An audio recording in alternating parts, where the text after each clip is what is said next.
എല്ലാവർക്കും ഗേളി മീഡിയയിലേക്ക് സ്വാഗതം. എൻ്റെ ചാനൽ ആദ്യമായിട്ട് കാണുകയാണെങ്കിൽ സബ്സ്ക്രൈബ് ചെയ്യുക, സപ്പോർട്ട് ചെയ്യുക. നിങ്ങളുടെ വിലയേറെ അഭിപ്രായങ്ങൾ കമൻറ്റായി രേഖപ്പെടുത്തുക. അപ്പോൾ നമ്മുടെ കൃഷ്ണഗാഥ സീരിയലിൻ്റെ എപ്പിസോഡിലേക്ക് പോയാലോ?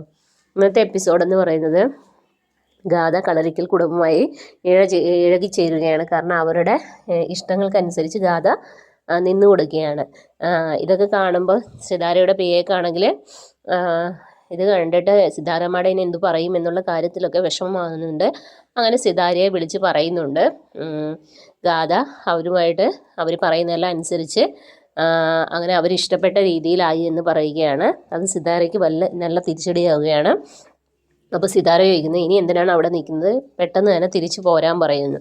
അങ്ങനെ ഗാഥയും പുള്ളിക്കാരിയും കൂടെ അവിടെ നിന്ന് ഇറങ്ങുകയാണ്, യാത്രയൊക്കെ പറഞ്ഞ്. അപ്പം നവീനോട് തൻ്റെ ഇഷ്ടങ്ങൾ കുറച്ചുകൂടെ അടുത്തു എന്നുള്ള കാര്യങ്ങളൊക്കെ പറയുന്നു. അപ്പം നവീൻ്റെ അമ്മ പറയുന്നത് എത്രയും പെട്ടെന്ന് മോൾ ഇങ്ങോട്ട് വരണം എന്നുള്ള രീതിയിലൊക്കെ പറയുകയാണ്. അങ്ങനെ അവർ സന്തോഷത്തോടു കൂടി അവിടെ നിന്ന് ഇറങ്ങുകയാണ്. ഇതേ സമയത്ത് നമ്മുടെ സിതാരയാണെങ്കിൽ ഈ സുനന്ദ ആരാണെന്നുള്ള സത്യം അറിയാനുള്ള ആവേശത്തിലാണ്. കാരണം ആ പായസം ഉണ്ടാക്കിയത് മുതൽ അവർക്ക് ഡൗട്ടുണ്ട് ഇത് ആരാണെന്നുള്ളത്, ആരാണ് പറഞ്ഞു വിട്ടതെന്നുള്ളത്. അങ്ങനെ പുള്ളിക്കാരിയുടെ ഫോൺ നമ്പറൊക്കെ ചോദിക്കുന്നുണ്ട്. അപ്പോൾ അതൊന്നും ഇല്ലയെന്ന് പറയുന്നു. അങ്ങനെ പിറ്റേ ദിവസത്തിനായി കാത്തിരിക്കുകയാണ്. അപ്പോൾ ഗാഥ വരുന്നു, സ്നേഹത്തോടെ ചേർത്ത് പിടിക്കുന്നു. അങ്ങനെ ഗാഥ സന്തോഷത്തോടു കൂടി നന്ദിയൊക്കെ പറയുന്നു സിതാരയോട്. മമ്മി ഇങ്ങനെ വിട്ടതുകൊണ്ടാണ് എനിക്ക് അവരെ മനസ്സിലാക്കാനും അവരുടെ കൂടെ ചേർന്നിരിക്കാനും പറ്റിയെന്നൊക്കെ പറയുന്നു.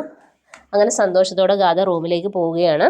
അങ്ങനെ റൂമിൽ പോയി നവീനുമായിട്ടുള്ള ഓരോ നിമിഷങ്ങളിങ്ങനെ ആലോചിച്ച് സന്തോഷിക്കുകയാണ്. അങ്ങനെ കിടക്കുന്ന സമയത്ത് ഇതേ സമയം സിതാര പറയുന്നത് എങ്ങനെയും ഈ കല്യാണം മുടക്കണം, ഇല്ലാതെ ശരിയാകത്തില്ല, അതിനൊരു വഴി എങ്ങനെയും കണ്ടെത്തേ പറ്റുള്ളൂ എന്ന് പറയുന്നു. അങ്ങനെ നമ്മുടെ കൃഷ്ണയെ വീട്ടിൽ ഉറങ്ങാൻ കിടക്കുന്നു. കൃഷ്ണയാണ് ഭയങ്കര വിഷമത്തിൽ, അമ്മയ്ക്ക് അസുഖമാണെന്നും പറഞ്ഞിട്ട് കൂട്ടുകാരി വിളിച്ചു പറയുന്നത് എങ്ങനെയും തിരിച്ചു വരാൻ പറയുന്നു. അപ്പോൾ അതിനെ ഓർത്ത് സങ്കടപ്പെട്ട് കൃഷ്ണയും കിടക്കുന്നു. അങ്ങനെ കിടക്കുന്ന സമയത്ത് രണ്ടുപേരും ഈ കൃഷ്ണയും ഗാഥയും സ്വപ്നം കാണുന്നത് ഈ നാഗങ്ങളെയാണ്. ലാസ്റ്റ് നാഗം ഇങ്ങനെ വാ പൊളിച്ച് നിൽക്കുന്നതാണ് രണ്ടുപേരും സ്വപ്നം കാണുന്നത്. അങ്ങനെ രണ്ടുപേരും ഞെട്ടി ഉണരുകയാണ്. അപ്പോൾ കൃഷ്ണയ്ക്ക് തന്നെ എന്തോ ഒരു വിഷമം വരുന്നത് എന്താണെന്നുള്ളത്.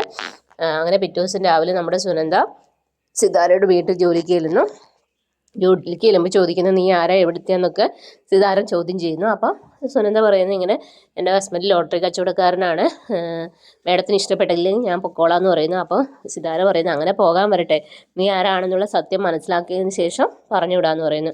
അങ്ങനെ അകത്തേക്ക് പോകാൻ പറയുന്നു. അങ്ങനെ അകത്തേക്ക് ചെല്ലുന്നു. ഈ സമയത്ത് നമ്മുടെ ഗാഥ അവിടെ ഉണ്ടല്ലോ, എന്തായാലും സുനന്ദയ്ക്ക് മനസ്സിലാവും അത്.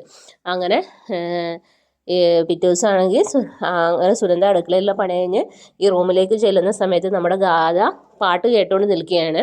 ഈ ഗാഥ ഇങ്ങനെ കണ്ട ഉടനെയാണ് നമ്മുടെ സുനന്ദയ്ക്ക് കൺഫ്യൂഷൻ ആവും, ഇതെന്താ ഇങ്ങനെയെന്നുള്ളത്. ഇത് സിതാര അല്ല ഇത് ഗാഥയാണോ കൃഷ്ണയാണോ എന്ന് മനസ്സിലാകാത്ത അവസ്ഥയിൽ. അതുപോലെ നവീൻ്റെ വീട്ടിലാണെങ്കിൽ മുത്തശ്ശിക്ക് വയ്യാതെ.